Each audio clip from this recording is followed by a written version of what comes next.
So, good morning, students. Today we will be seeing the structural evaluation. Okay, in the last class we were discussed about the functional evaluation of the payment. So, today we will be discussing about the structural evaluation of the payment. So, as we all know that the payment evaluation part is of two types. One is functional evaluation and another one is a structural evaluation. So, till now, we have discussed about functional evaluation. That is with respect to the surface characteristics of the payment. Now, we will be discussing about structural evaluation. That is the structural condition of the payment will be determined using some of the equipments called Benkelman beam study or Benkelman beam and other equipments like falling weight deflectometer and ground penetration radar method. So, among the various structural evaluation techniques, the first and foremost and all over India it is adopted and it is very simple method also. So, we will be discussing about this simple and easiest method of determining the deflection. Okay, as we all know that when we apply the load, okay, so consider this as the payment. Change the pen color.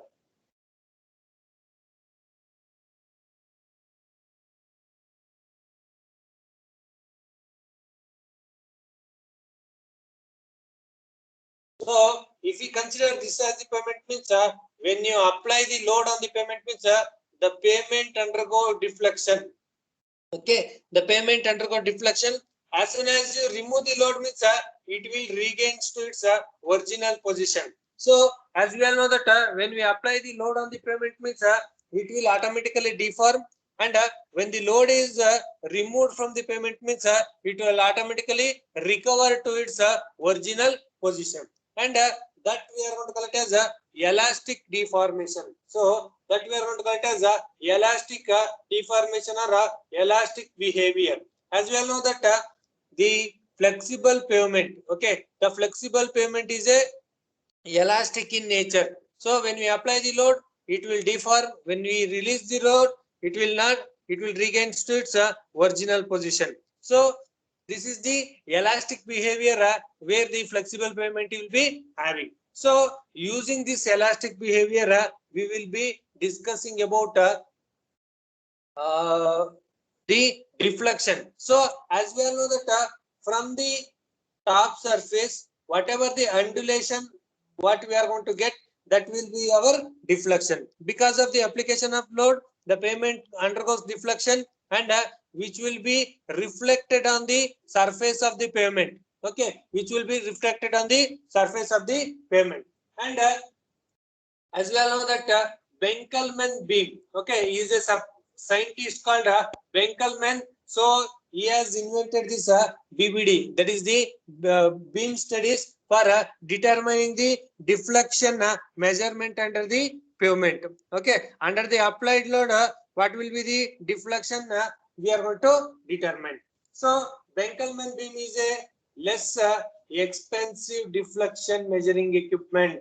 Okay, remember this is the very less expensive. So the materials which are easily available, we can easily manufacture or we can easily produce this Benkelman beam. That is a less expensive and a method of study simple and easy to carry out. So it will be very easy to carry out also. That is the procedure is also very easy. So remember BBD. So this is abbreviated as a BBD studies. Okay, BBD studies we are going to call it as that is a Benkelman beam deflection studies. So the Benkelman beam is a less expensive deflection measuring equipment and the procedure also very simple. So it is easy to carry out the BBD studies and the IRC. Okay, the IRC has specified.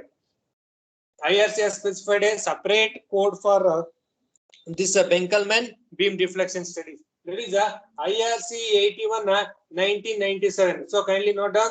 This is the code book we are going to use for determining the deflection under the applied load on the pavement. That is IRC 81 1997. IRC 81 1997. This is the code we are going to use for determining the deflection under the applied load on the pavement. Then has issued guidelines for Benkelman beam studies for a structural evaluation of a flexible pavement. So till now we have discussed about the functional evaluation. Now we will be discussing about the structural evaluation of the flexible pavement. So functional evaluation, remember the surface evaluation of the pavement we are going to collect as a functional evaluation. The structure, the evaluating the structure of the pavement by indirect method, that you are going to collect as a structural evaluation. And for the design of overlay thickness and for strengthening the same. Why we are going to use this PBD studies means to evaluate the pavement structurally and to suggest the overlay thickness. So I was telling what is this overlay. I will be showing what is this overlay means. It is an extra layer. Okay. For example, a pavement is there. So this is the pavement. So the top surface is worn out. Worn out means it is having cracks. Rather than getting cracks, it is having a distress. Okay, distresses it will be having, and the service life of the pavement is already gone. So it is already dead. That is, you can't use that road. For that road, what you are going to do? You are going to apply a new layer. Okay, the functional, the surface, the structure is sound. It is structurally sound, but functionally weak is there. So what you are going to do? You are going to apply a new layer on the top surface. That applying of a new layer on the top surface, we are going to call it as a overlay. So remember, overlay means laying a new layer on the existing layer of the bituminous layer. Okay, there is a laying a new bituminous layer on the worn out existing bituminous layer, that we are going to call it as a overlay. So using this Benkelman beam studies, we are going to determine the overall thickness, that is overlay thickness of the pavement for strengthening the same. There is for strengthening the pavement, that is strengthening means providing the first layer, that is providing the overlay, that will be called as a strengthening of the pavement. Then the magnitude of rebound deflection of a flexible pavement when a standard V load of a truck is moved to forward is measured using a Benkelman beam. So I told right, the magnitude, the deflection you are going to measure, that is the magnitude of rebound deflection. Why it is called rebound deflection means whenever you apply the load, it will deflect. When you release the load, it will automatically come to its original position. That's why it is called as a rebound deflection.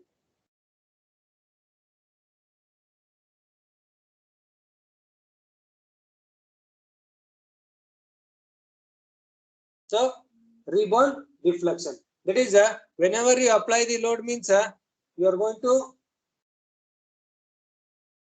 get the deflection under the load. Whenever you remove the load from the pavement surface means it will automatically regains to its original position. So this is the general concept behind this Benkelman beam studies. So remember, it is a least expensive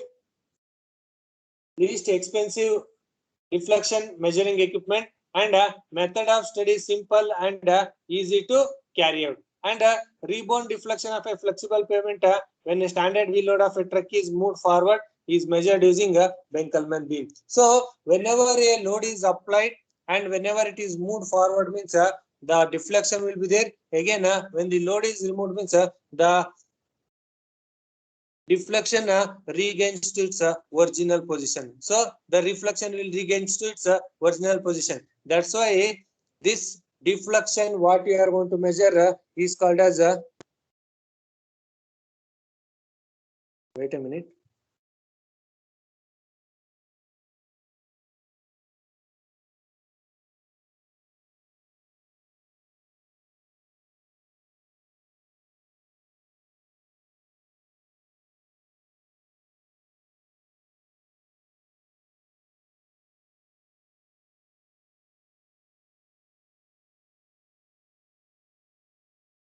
So this deflection we are going to call it as a rebound deflection. Remember, in the Benkelman BBD studies, that is in the BBD studies, we are going to measure only the rebound deflection. In the competitive exam, they will ask this question.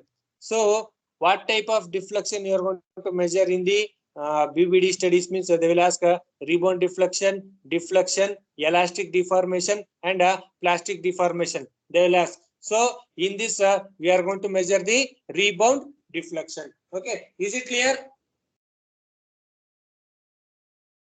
Is it clear?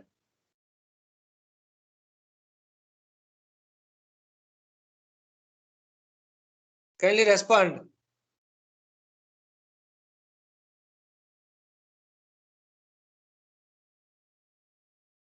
Okay. So, what is the principle behind this BBD study? So, remember, I told right.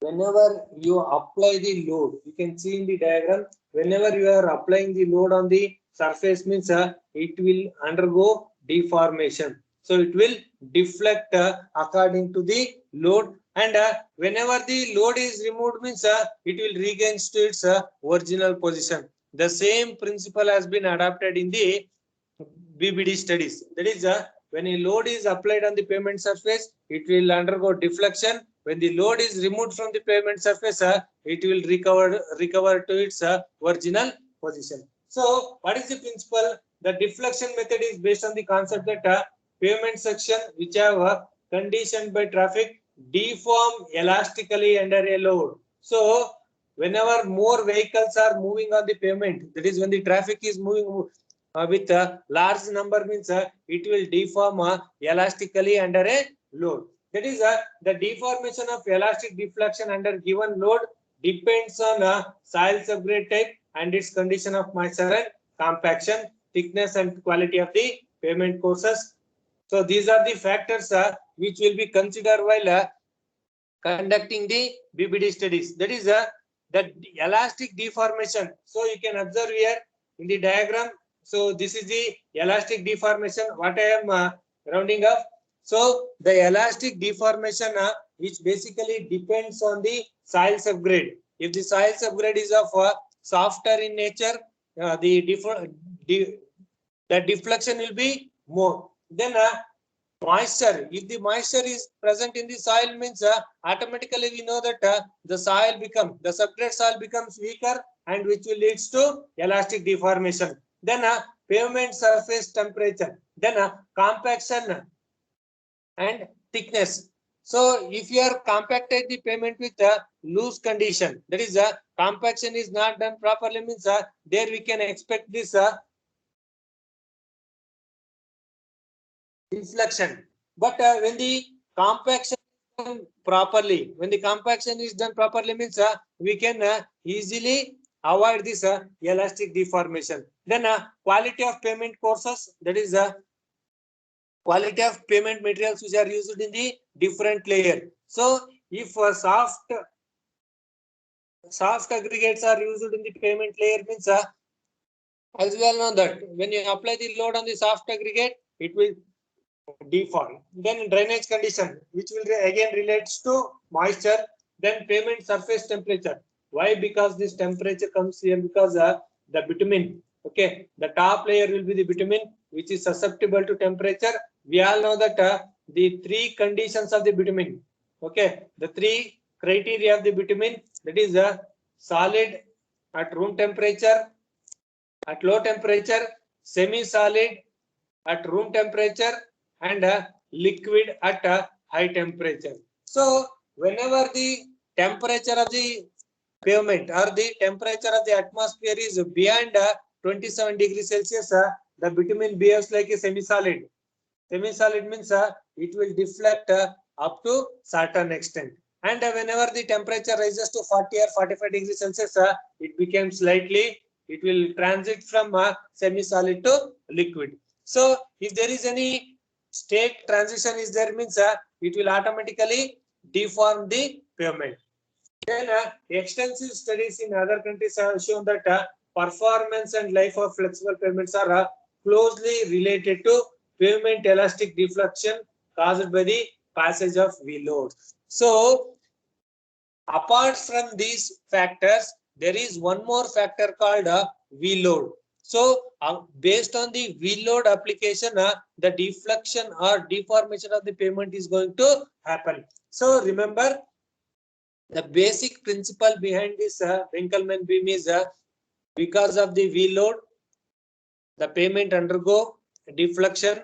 When you apply the load, whenever you remove the load from the payment surface, it will recover to its original position. That is the elastic recovery.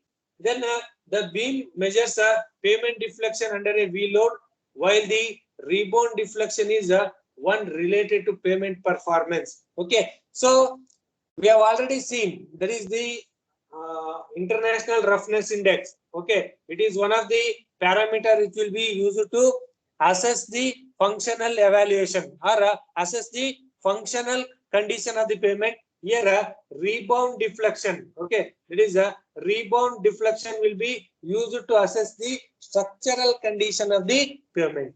So performance, the residual deflection may be due to non-recoverable deflection of the payment or because of the influence of the deflection bolt on the front legs of the beam. So as we all know that when you apply the load on the payment, it will recover to its original position. But some deflection, when you apply the load, some deflection will be recovered and some deflection will not be recovered. So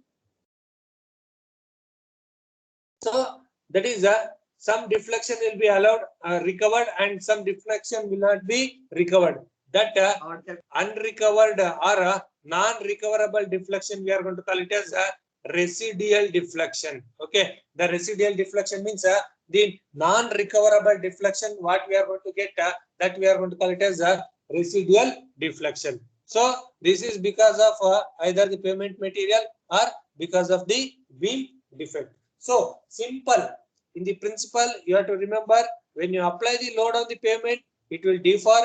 When you remove the load, it will regain to its original position. That is, if there is a no regain of to its original position, means it indicates that the payment is of plastic in nature. The payment is of plastic in nature. So remember,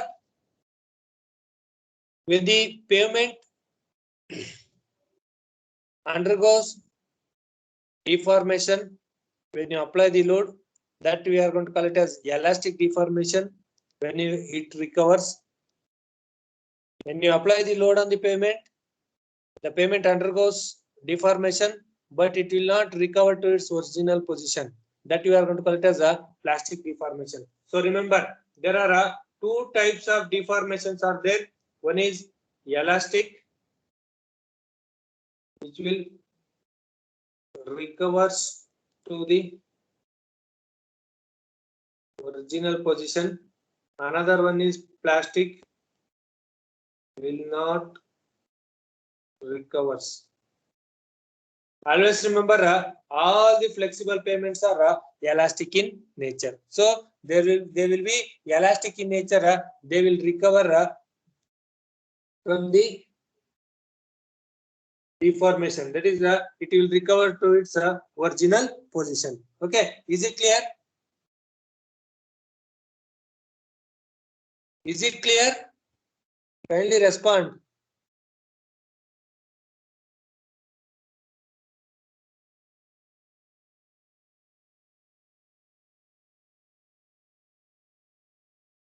Okay.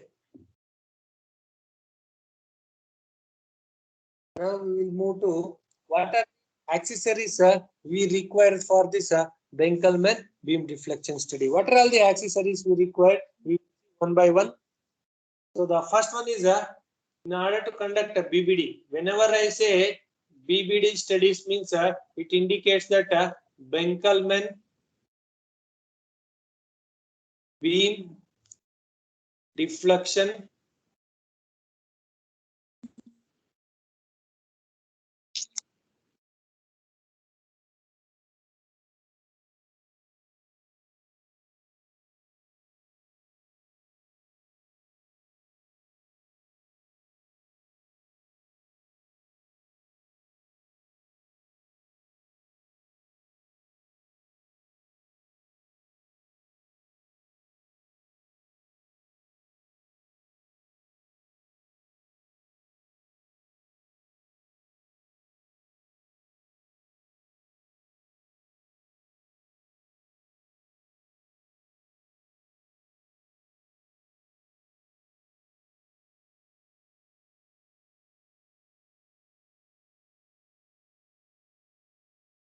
Sorry for the inconvenience.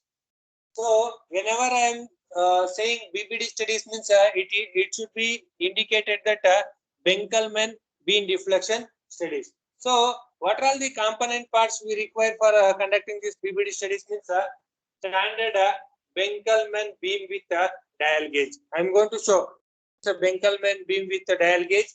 Then a loaded truck is required and accessories and tools. You can see here this is the beam which is used to determine the deflection, and this is the truck which is used for loading. I told right, when you apply the load, the pavement undergoes deflection. That deflection will be measured using this beam. When you remove the load, it will automatically recover to its original position. So what are the equipments we require for conducting this BBD studies means standard Benkelman beam with a dial gauge, loaded truck, accessories and tools we require. Okay, now we will see what are all the accessories we require. The first one is a standard Benkelman beam with a dial gauge. Okay, so we can observe here the parts of the Benkelman beam. So a datum frame,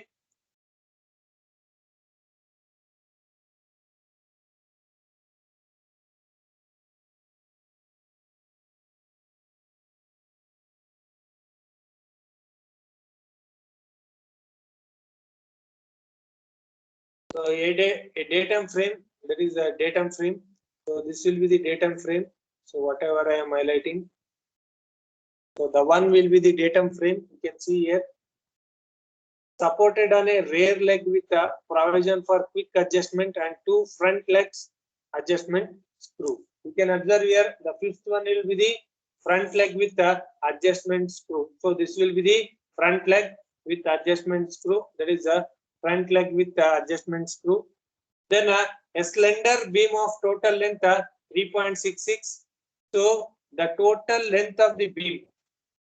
Okay, the total length of the beam is 3.66 hinged to the datum at a distance of 2.44 from the probe end. So 2.44 meter from ear to ear. Okay, from the datum frame to probe end, it is 2.44 meter. And a clamping arrangement. So this is the clamping arrangement. A dial gauge is fitted with the extension rods to be contact with the deflection beam fixed at a distance. Okay, so this is 1.22 meter from the hinge. So what are the various parts will be there in the Benkelman beam means a datum frame will be fixed. For that datum frame, for that datum frame, two front legs will be fixed. So then the entire length of the beam, okay, where you are going to measure the deflection is the entire from the dial gauge till the probe surface. It is till the probe, that is from ear to ear, it is 3.66 meter. Okay, from the hinges to the probe means it is 2.44. From the dial gauge to the hinges means it is 1.22 meter. And we will see what are the component parts of this beam means the first one is a datum frame. I will erase these things. So remember, this is a 1.22 meter and this is a 3.66 meter. Okay, the first one is a datum frame, so which will be kept as a reference line. Okay, reference line we are going to call it as datum frame. Second one is a rear leg with a quick adjustment. Rear leg with quick adjustment we are going to call. Third one is a clamp which is used to adjust the beam. So the third one is clamp which will be used to adjust the beam. The fourth one is a dial gauge. The fourth one is dial gauge. You can observe here. Then fifth one is a front leg with a adjustment screw. Front leg with a adjustment screw. That is the fifth one. Sixth one is a, you can observe here, hinge of a probe beam. So this will be the probe beam. So hinge of the probe beam, and seventh one is a probe end of a beam. At this is the point where you are going to measure the deflection. So the deflection will be seen in this dial gauge. Okay. Is it clear, the parts? Is it clear?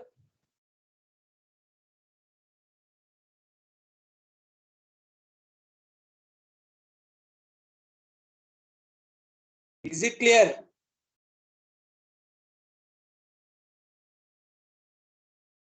You can unmute yourself and you can answer. The component parts of Winkelmann beam. The datum frame will be there, which will be rest on the rear legs, and a slender beam of length 3.66 meter will be there. That is 2.44 meter, not 3.66. It is 2.44 meter. The total length will be 3.66. From the probe end to the clamping arrangement, then a dial gauge is fitted from the clamping arrangement at a distance of 1.22 meter. So the various parts are rear leg with quick adjustment, clamp. Fourth one is dial gauge. Fifth one, front leg with adjustment screw. Sixth one, hinge of probe beam. Seventh one, probe end of beam. You can observe the plan of the Winkelmann beam. Okay, the width of the beam will be 330 mm. Okay, it is in a millimeter, 330 mm, and 1.40 meter, 1.22 meter, 2.44 meter, 254 mm. Okay, you can observe here. So from the top view, the beam looks like this. Okay, this is the dial gauge. Okay, this is the dial gauge, and this is the rear leg. Rear leg, and this is, you can see here, this is the hinge point, and this is the front leg. Okay, front leg with a hinge or adjustment, and this is the probe beam. Probe beam. Okay, these are the parts of the Winkelmann beam. Okay, the beam consists of a datum frame, rear clamp, that is a rear leg with clamp, then a dial gauge, front leg with adjustment screw, hinge of probe beam, probe end of the beam. So these are the component parts of the standard Winkelmann beam with a dial gauge. You can observe here, the dial gauge will be attached here for measuring the deflection. Okay. The next one is the truck. So the truck should be having a rear wheel load of rear axle load of 8170 kg. As we all know that the standard axle load, we know that 8.2 ton. That is approximately equal to 8170 kg. As we all know that 8.2 ton or 8170 kg. So the rear axle, okay, the rear axle of the, you can observe here what I am marking. So the rear axle of the vehicle, okay, the rear axle of the vehicle should be have a weight of 8.2 ton, that is 8170 kg, equally distributed over the sets of dual wheels on either sides. So you can observe here, dual wheel will be provided. For each dual wheel, it should carry 4085 kg. It should carry 4085 kg. So the load, the rear axle load should be 8170. It should be equally distributed on the pair of dual wheel. Then the clear space between the two tires should be 30 to 40 mm. Okay. For example, this is the wheel load means the clear space between these two is 30 to 40 mm should be there. Okay, it should have a 30 to 40 mm clear space between the tires. Then tires shall be 10 to 20 ply inflated to a pressure of 5.61 kg per centimeter square. So whenever you consider a tire means the tire pressure, okay, the tire pressure should be having a 5.61 kg per centimeter square. So it should not be less than 5.61. So whenever the vehicle which weighs less than 8170 and the tire pressure is less than 5.6 kg per centimeter square, we are not going to use the truck for determining the deflection. Okay, so remember the specifications for the truck is the truck should have a axle rear axle load limit of 8170 kg, and for dual wheel assembly it should carry 4085 for individual dual assembly, and the clear space or gap between the tires is 30 to 40 mm should be there. Then their tire should be 10 to 20 ply inflated to a pressure of 5.61 kg per centimeter square. So it should have a pressure of 5.61 kg per centimeter square. So is it clear? The tire, the vehicle condition, vehicle specifications, these are the requirements for conducting BBD study. That is rear axle load 8170 kg, individual dual wheel load which should have 4085 kg on each pair of dual wheel. The clear gap between the tires is 30 to 40 mm. The tire pressure should not be less than 5.61 kg per centimeter square. So you have to maintain a tire pressure of 5.61 kg per centimeter square throughout the test stretch. If there is any reduction in the tire pressure, means you have to check periodically. You have to check periodically. That is for 1 hour or 2 hours. You have to keep on checking the tire pressure. And if the tire pressure is not within the limit, means you are going to pressurize the tire by applying the air into the tire. Okay, is it clear? Is it clear?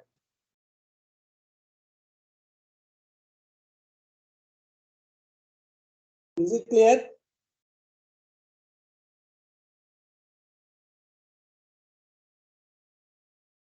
Okay. Then the other accessories. What are the other accessories we require for conducting this beam studies? Is that is we require a 30-meter tape. Okay, we require a 30-meter tape. You can observe here. This is the 30-meter tape. Why we require this 30-meter tape means for measurements.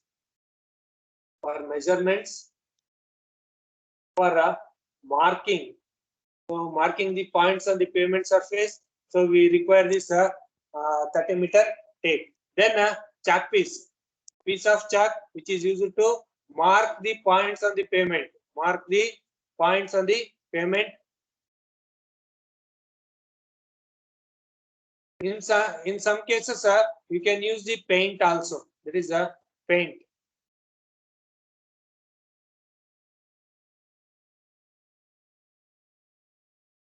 Paint can be used for marking other than piece of chalk. Then tools to dig bituminous pavement layers. So we are going to use some tools which will be used for digging the bituminous layer. Why? I'll tell you why we are going to dig this bituminous layer. To collect the soil sample and to determine the temperature of the pavement, we are going to dig the bitumen layer, and you are going to take the temperature. You are going to measure the temperature and you are going to collect the soil sample also using the digging tools. Then glycerol thermometer to measure temperature up to 100 degrees Celsius. So we will be using the digital thermometer. Okay, digital thermometer. So we will be using the digital thermometer for measuring the temperature, and glycerol. Why? Because you can't directly measure the pavement temperature by inserting the thermometer into the pavement. But if we use glycerol, so it is the indirect method of to measure the temperature of the pavement. That is using glycerol. Okay, using glycerol, you will be measuring the temperature.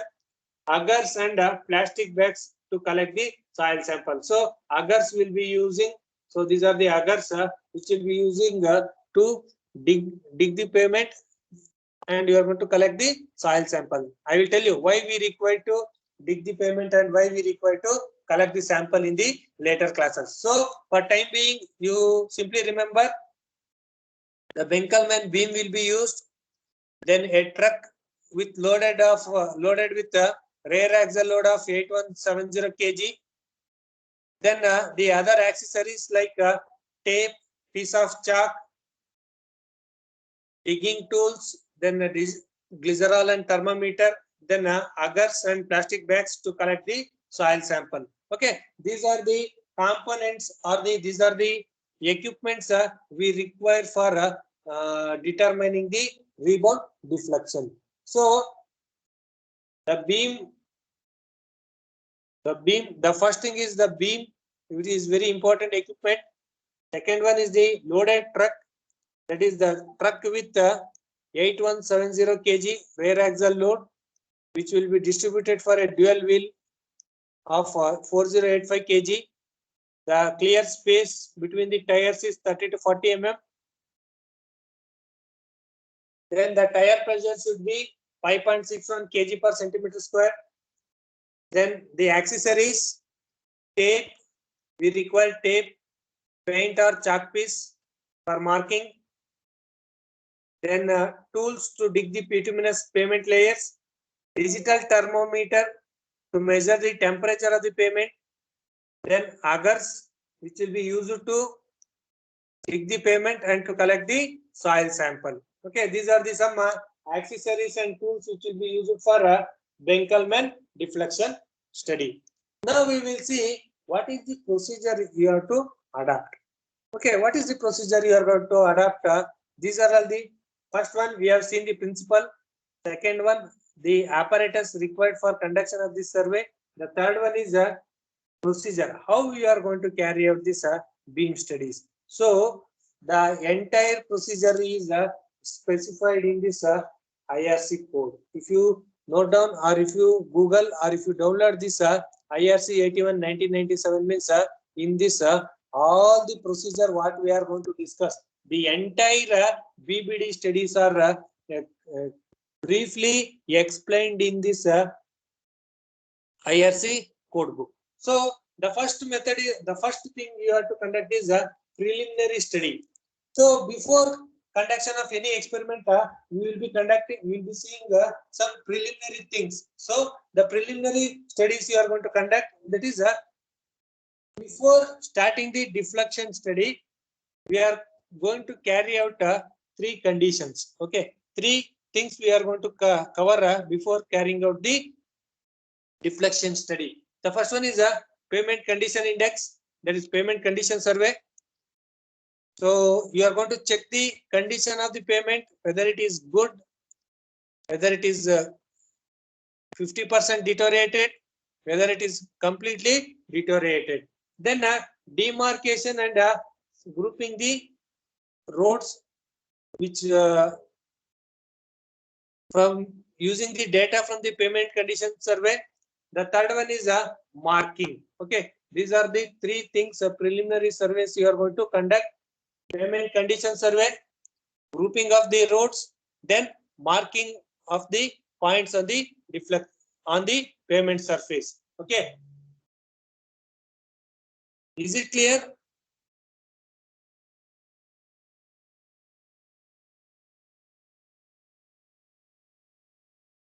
We are going to conduct the preliminary survey, which includes pavement condition survey, grouping of the road stretch. The third one is marking of the deflection points.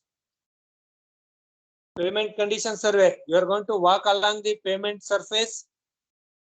You are going to note down some distresses.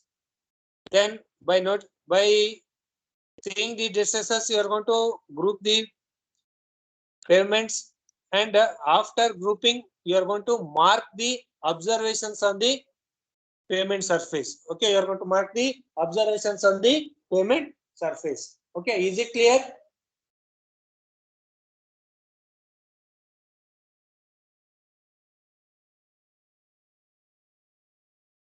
Okay. Okay, I'll stop here. We'll proceed in the next class. That is the payment condition survey, grouping this test and marking, and we will be discussing these things in the next class. Okay, I'll stop here.